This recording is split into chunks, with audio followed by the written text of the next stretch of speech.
Hello and good to see you. I'm Colonel Dan Walrath, Strike 6, and you're watching the Strike Zone. Air assault, strike.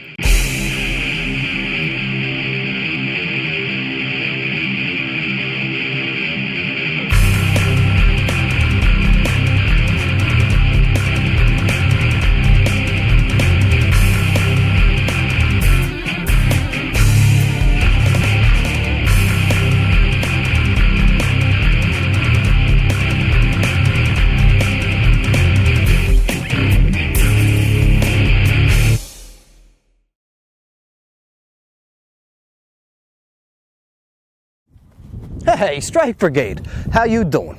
I'm Sergeant Joe Padula with the 2nd Brigade Public Affairs Office, and this is Strike Zone. Strike Zone is the Brigade's TV show dedicated to keeping you, the viewer, up to date with all the great things the Strike Brigade is doing right here at Fort Campbell.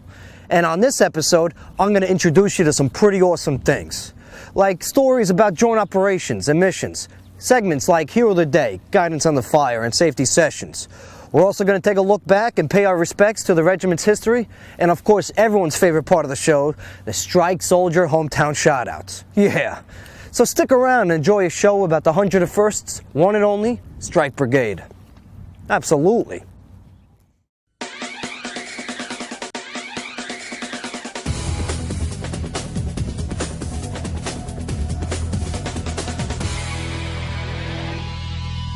I am Specialist Thomas Jacobs.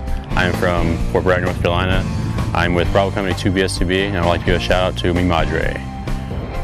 I'm Sergeant Pierce with 175 Cav. Just like to give a shout out to my future wife Tamara and everybody back home in Richmond, Virginia. Telling the soldier story is absolutely an honor, but by no means an easy gig. It takes dedication, long hours, and a lot of coffee. Bada bing. But Strike is very fortunate to have two correspondents within its ranks who know exactly what I'm talking about. Sergeant Lamisha Davis. Hey, I'm Sergeant Lamisha Davis. Glad to be invading your screen. And Sergeant Charlene Moeller. Hi, thanks for joining us. We have a lot to share with you on this episode. Hey, Sergeants, how you doing? You are going to be seeing and hearing from them often throughout the Strike Zone. It has been a pleasure to work with such professionals. Speaking of which, returning home from Eastern Afghanistan has been the leaders and soldiers of the Strike Advisory Teams. Sergeant Lamisha Davis has more. 2nd Brigade Combat Team was one of the first of its kind to deploy in special teams to advise and mentor Afghan security forces on taking the reins and responsibility for the security of their country, a major step towards ending the war. Their successful missions came to a close right here at Fort Campbell's Airfield, where friends and families gathered to welcome home their heroes. Phone calls, Skype chats, emails, and letters. Anything to feel close to their loved ones far away, but no longer. The Strike Advisory Teams of the 2nd Brigade Combat Team, 101st Airborne Division Air Assault, began welcoming home its heroes in November. Good to see you, man. Strike's command team was on hand to welcome home their heroes. As I look into this cast of steely-eyed killers, traitors, warriors, I just want you to all remember that amongst you, there is a welcome home snuggle button. So you're back home. Everybody here is ready to embrace you. As well as friends, families, and fellow soldiers at Fort Campbell's Airfield. Plenty of hugs, kisses, and even new members of the family were there, no matter the time, day or night, to welcome home their soldiers. Local and national news outlets were also there to help share the proud moments with the nation. The Strike Advisory Teams were made up of company, troop, battery, battalion, squadron, and brigade-level leadership.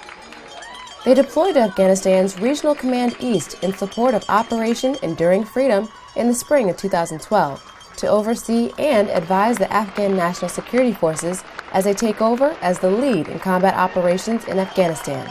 Winning in Afghanistan is advising and assisting the Afghan security forces so they can take full responsibility for their country.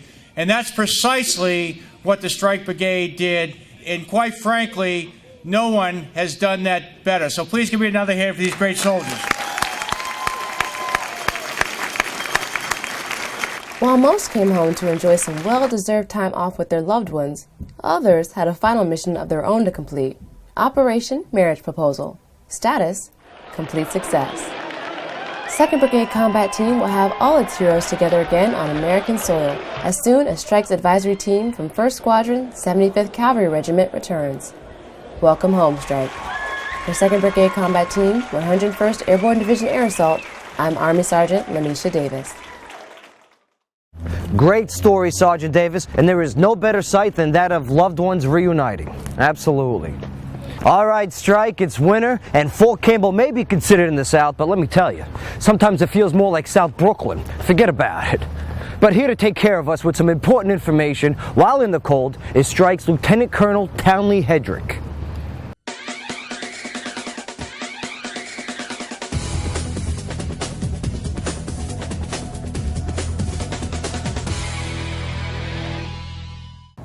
Hey, good morning, Strike. I'm Lieutenant Colonel Townley Hedrick, the DCO for the Great Strike Brigade. We want to talk a little bit about cold weather safety because Fort Campbell's in the middle of winter. Key is preparation. Key is preparation. As you dress appropriately, you can reference the Army's PRT manual. It's got a chart in there that tells you based on the activity that you're going to do and what the temperature is. It gives you recommendations for what you ought to wear. It's a great place to start deciding what layers you need for the appropriate weather and temperature. Even though you don't feel like drinking and you're not thirsty, you got to stay hydrated.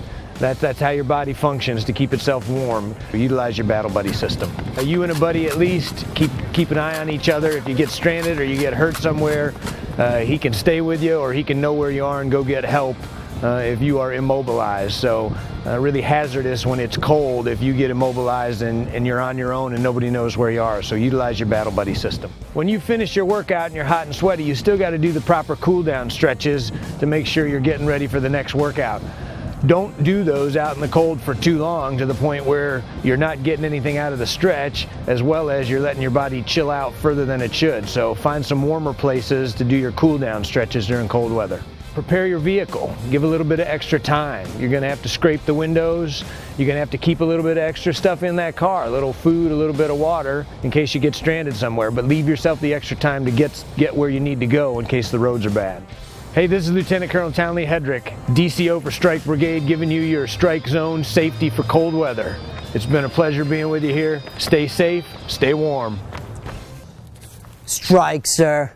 Good call on the bundling up. And not for nothing, your leadership has been vital to the strike mission. Good luck to you and your next rendezvous with destiny. Lieutenant Colonel Hedrick has recently been picked to be the 101st Division's Chief of Operations. Strike leading the way, absolutely. Okay, so it's a new year with new starts. Here are some of Strike's New Year's resolutions. Hi, my name is Specialist Villarreal. I'm assigned to HAC 2nd and 502nd, and my New Year's resolution is to volunteer more in my community. Hi, my name is PB2 Arbamus Jones, and my New Year's resolution is to be the best soldier that I can be at all times. I'm Staff Sergeant Hubbard. I'm part of the BSTB.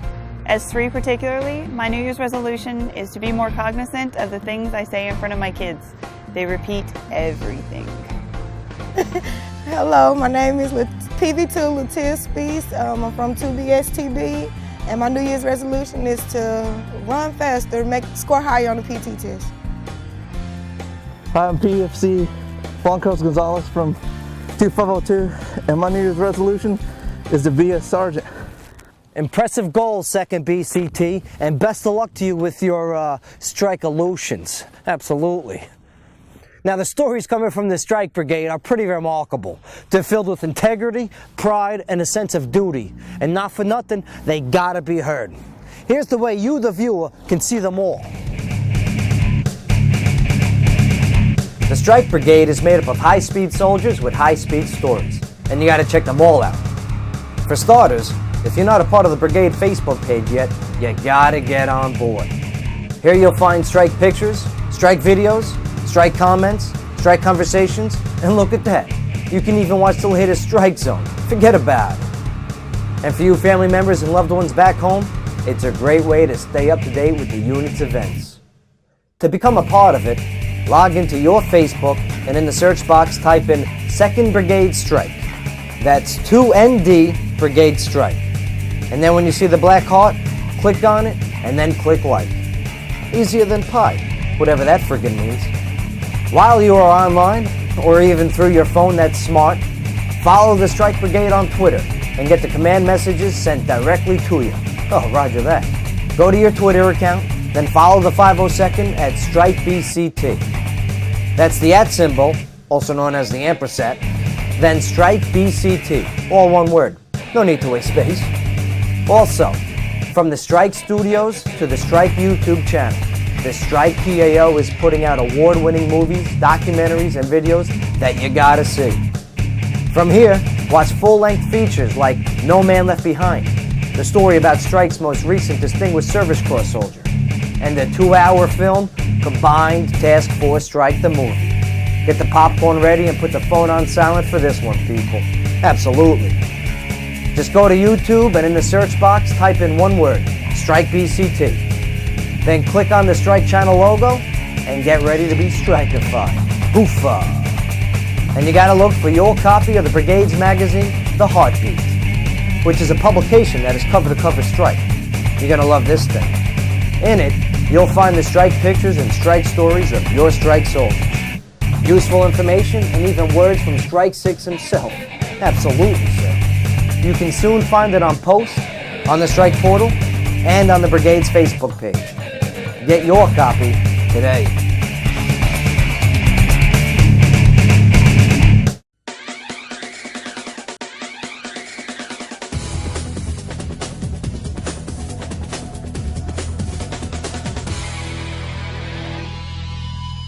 My name is Specialist Joseph Gilchrist. I'm with 2nd Battalion of the 502nd. Just want to give a shout out to my wife and everybody back home in Houston, Texas. Hi, I'm Specialist Magnuson. Shout out to my parents in Hawaii with my sister and my family in Iowa. I'm Private First Class Don Tyler Neblett, born Fort Campbell, Kentucky. I'm in Bravo Company 2 BSTB, and to all my family back home, thanks for your support and everything you've taught me over the years. The 101st Airborne Division has two very important words at the end of its name: air assault. Now, air assault is the movement of ground-based military forces by vertical takeoff and landing aircraft. You know, birds. Recently, a Strike Cavalry unit accomplished an extremely difficult team goal. Listen to Sergeant Lamisha Davis with this episode's Hero of the Day.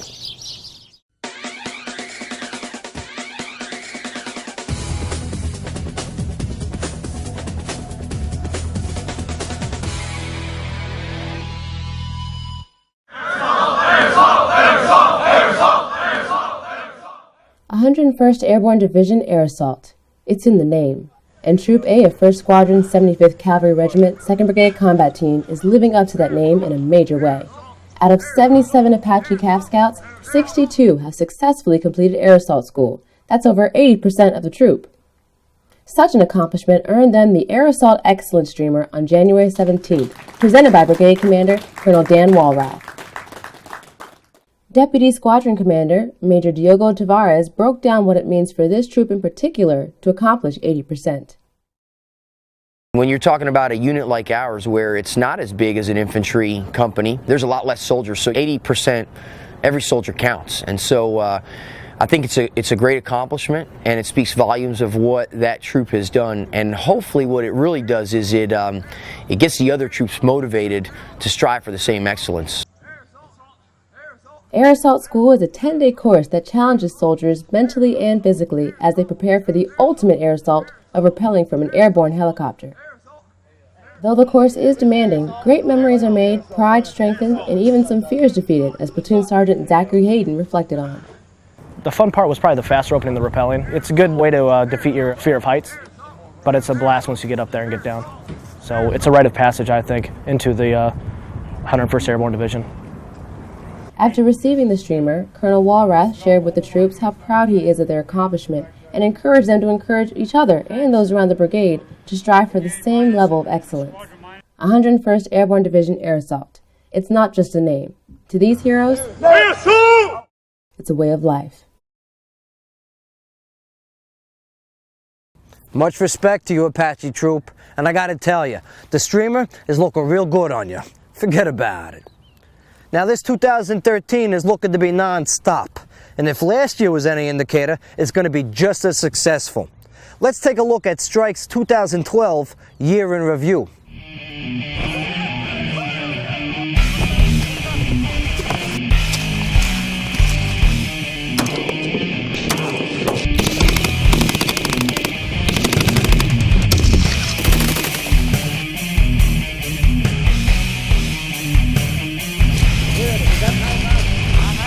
Check on your teeth! Up!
Everyone outstanding. On this wonderful strike run today, no limited motivation.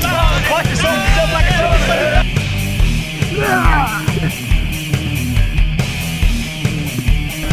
Again? Took a strap, that's why.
Air assault, strike.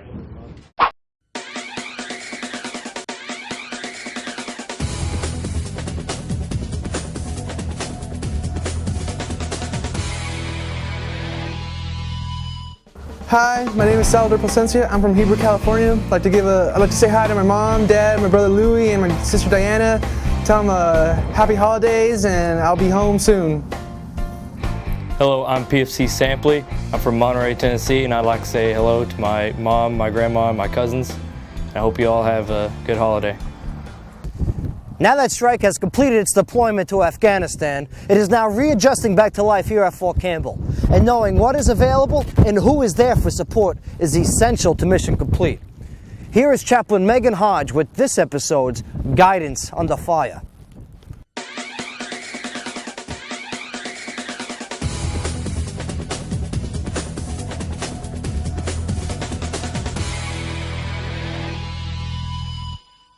Hi, my name's Chaplain Megan Hodge. I'm the 2nd Brigade Chaplain, and I just wanted to say welcome back to the Strike families. It's awesome to have you guys back, for the soldiers who redeployed, for your families who hung tough for the last 8-9 months. Thank you, and it's just a great time for everybody in Strike that you guys are home. A few things that I do want to talk about, though, is nobody expects redeployment to be easy. We know that there's typically a honeymoon phase where things are pretty good, probably for about the first 30 days. After that, like, the real world hits again, and reestablishing roles and figuring out who does what particular piece in the home can be a little bit challenging. And so the reminder is, don't just throw in the towel, don't give up, don't quit. You know, it takes work. It takes work to get reacquainted. It takes work to relearn each other, to re-understand the family dynamic. And so, you know, be patient. Listen more than you talk. Things like that will really help your family move forward. And the number one thing is, if you find yourself stuck, like, man, where do I go? What do I do now? Your chaplains are here to support you. Every battalion has a chaplain. The brigade chaplain, myself, exists to provide you information to help you guys get unstuck. If you're single, say you didn't come back to a family that's, you know, here waiting on you, and you go back to the barracks, there are things for you guys too. You're not forgotten, you're not left out.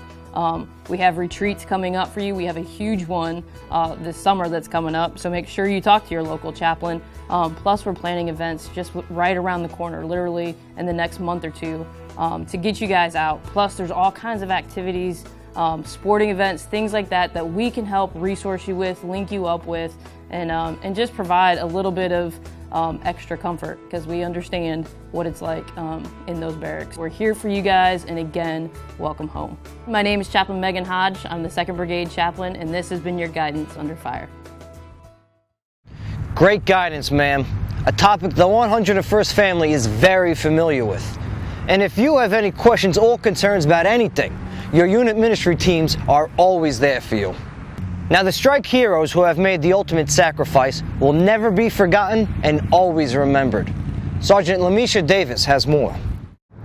248 flags, 248 trees, each representing a Strike soldier and hero that lost their lives while paving the way for peace. Every year, we honor those soldiers and remember their legacy. This is their story. 248 names, 248 soldiers, 248 spouses, parents, siblings, sons, and daughters, all lost in a single tragic instant, but kept in memory for a lifetime. The Gander Memorial Ceremony has been a celebration of life and remembrance of those lost on December 12, 1985. Families lost their courageous soldiers of former 3rd Battalion, 502nd Infantry Regiment in a plane crash in Gander, Newfoundland, while returning home from a peacekeeping mission in Sinai, Egypt. Every year since that tragic day, soldiers and family members have gathered from across the country to pay their respects. One mother, Audrey Caudill, expressed why it means so much to her to be able to honor her son, Philip Ray Caudill. Because I believe in my country and the young men who serve my country. I believe in it. And he was so proud to be a soldier. He joined because he wanted to. So it's important for us to keep remembering him and keep his memory alive. Each family member in attendance lost more than just a proud American soldier, but a loved one as well. Amy Lawrence and Michelle Leibold lost their father, but remember him through a surprising way: camels. He sent a picture back of a mama camel with a baby, and that's always been one of our favorite pictures for both of us. And every time we go somewhere and we find one camel, we find two. And it was the last thing he sent to us from being deployed. So as a baby, I was 1.5 when he died, and she was almost 3. It was just something that as children we connected to our dad, was camels. So ever since, I've always had a fascination with camels. There was one year I think all I got was stuffed camels and camels to decorate. But camels have always been a part of our family ever since. On December 12, 2012, the 27th Annual Memorial Ceremony was held in Hopkinsville and on Fort Campbell, where 2nd Brigade Combat Team's Deputy Commander, Lieutenant Colonel Townley Hedrick, spoke from the heart, reflecting on celebrating the lives lived in spite of the heartache. You know, the Army is the greatest team in the world. And as the greatest team in the world, I mean, the soldier's creed, part of the soldier's creed is, I will not leave a fallen comrade. And this is how you show it, even though we lost these guys, we're not leaving them. We lost them to the tragic accident, but they'll be forever remembered by this unit and by Fort Campbell and by the community. It's just part of how the Army works.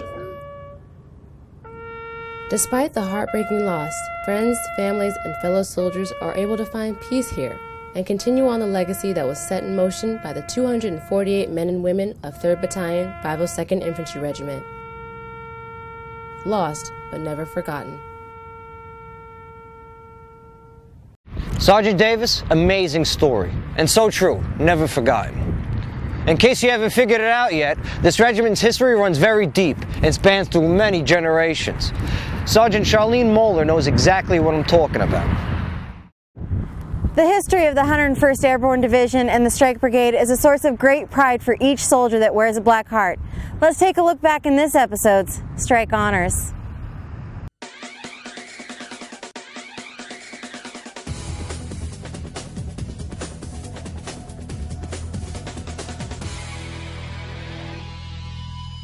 In this segment of Strike Honors, we are going to look back at the events and accomplishments of the regiment during the months of December and January. The 502nd Infantry Regiment was instrumental to the Allied efforts during World War II, like on December 16, 1944, when the Axis powers launched a massive attack in Belgium the Germans called the von Brunstedt Offensive, an operation that would become known to the world as the Battle of the Bulge, one of World War II's most famous conflicts. In response to advancing enemy forces, the 502nd Parachute Infantry Regiment left France 2 days later on December 18th and arrived in Belgium to successfully defend positions north of Bastogne. On December 25, 1944, Lieutenant Colonel Steve Chappis, the commanding officer for the 502nd, led his regiment against a siege of overwhelming Nazi forces at Bastogne. The Germans launched a fierce attack with their infantry and armored forces in an effort to take the town. The soldiers of the 502nd were spread out holding a thin line, forcing Lieutenant Colonel Chappis to grab all available personnel, including cooks, drivers, and orderlies, to build up his force to stand against the Germans. He skillfully maneuvered his troops and repulsed every attempt the enemy made to break through the line. Through his unorthodox methods, the 502nd was able to hold the line, and Lieutenant Colonel Chappis was awarded the Distinguished Service Cross. Elsewhere on the line, the Germans' 47th Panzer Corps launched several attacks on different locations and succeeded in piercing the line of defense. The soldiers of 1st Battalion 502nd PIR, with the assistance of the 705th Tank Destroyer Battalion, were able to halt the tank's advance and destroy the enemy forces. The 705th would meet up with the 502nd again when they transitioned to today's 1st Squadron 75th Cavalry Regiment. Fast forward, the year is 1967. On December 13th, Strike was deployed to the Cu Chi base camp in the Republic of Vietnam. From January 3rd through the 5th of 1968, Strike conducted the first air mobile mission in Vietnam, combining air, gunship, and artillery support on a search and destroy mission into the Field-Hole Woods. During this operation, a new enemy base camp was discovered. The air mobile would later be called Air Assault and become a standard of the 101st. Though the brigade's history is marked by many triumphs, there are always tragedies and military conflicts. December 12, 1985, Strike soldiers of 3rd Battalion 502nd Infantry Regiment were returning home from the peacekeeping mission in the Sinai with the multinational forces and observers. Their flight landed in Gander International Airport to refuel.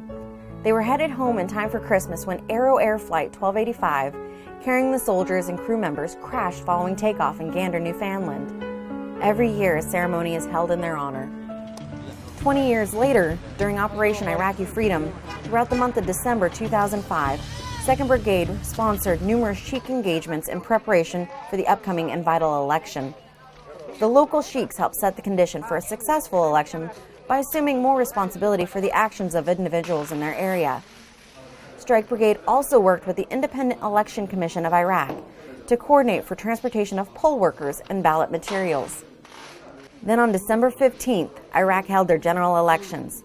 With 2nd Brigade providing security for 27 polling sites within their area of operation, over 98,000 people visited the voting polls with no incident.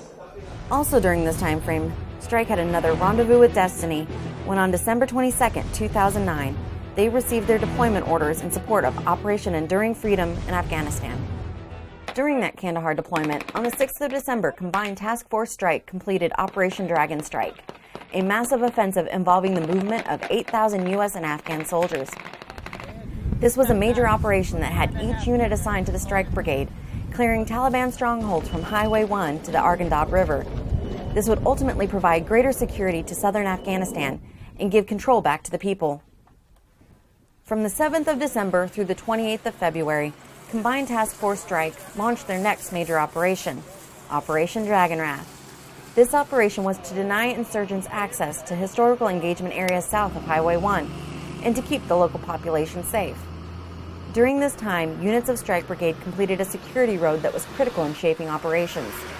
This security road would have manned checkpoints watching the road to cut down on the insurgents' ability to plant improvised explosive devices, but would also force insurgents to travel through the checkpoints to get to their destination. This was part of the continuing effort to influence the local population to assist in their own security. Combined Task Force Strike conducted Operation Fist in the Bucket from the 28th to the 31st of December to increase the understanding of local leaders using shuras, or meetings, with the local government. This operation was to show the people how involved the local government was in the area and to build the trust in the governance structure. The Strike Brigade's past is filled with pride and bravery. It is the accomplishments made by those heroes of yesterday that allow us today to respectfully give Strike honors.